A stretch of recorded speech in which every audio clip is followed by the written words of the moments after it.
शहर सूरज की रोशनी में जागता है, लेकिन एक परेशान करने वाला रहस्य सादे दृष्टि में छिपा है। अजीब प्रतीक दीवारों और फुटपाथों पर अंकित हैं।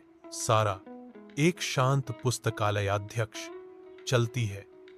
उसकी आंखें शहरी फैलाव के बीच रहस्यमय संकेतों की ओर खींची जाती हैं।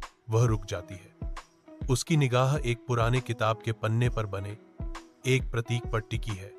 उसके ऊपर एक बढ़ती हुई बेचैनी छा रही है। सारा पुस्तकालय की ओर अपनी यात्रा जारी रखते हुए अजीब प्रतीकों के साथ दृश्य पर आशंका की एक स्पष्ट भावना छा जाती है। शांत पुस्तकालय में सारा की निगाहें प्राचीन पांडुलिपि पर टिकी हुई हैं। उसकी जिज्ञासा उसमें खुदे रहस्यमय प्रतीकों से जागृत होती है। जैसे ही सारा करीब आती है, प्रतीकों में एक अलौकिक ऊर्जा चमकती है।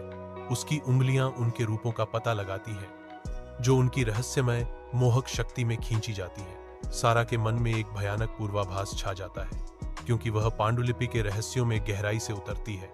उसके दिल में आसन्न तबाही की भावना रेंगती है। एक आवाज शांत पुस्तकालय में गूंजती है, तुमने उन्हें देखा है, अब वे तुम्हें जानते हैं। अंधेरी गली में सारा दौड़ती है।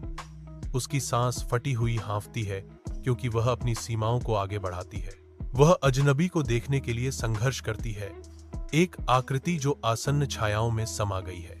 अजनबी गायब हो जाता है, रात के साथ एक हो जाता है, सारा को अंधेरे में अकेला छोड़ देता है। केवल सारा की बेताब हांफने की गूंज गली में सुनाई देती है, जो उसकी अकेलेपन और डर की एक स्पष्ट याद दिलाती है।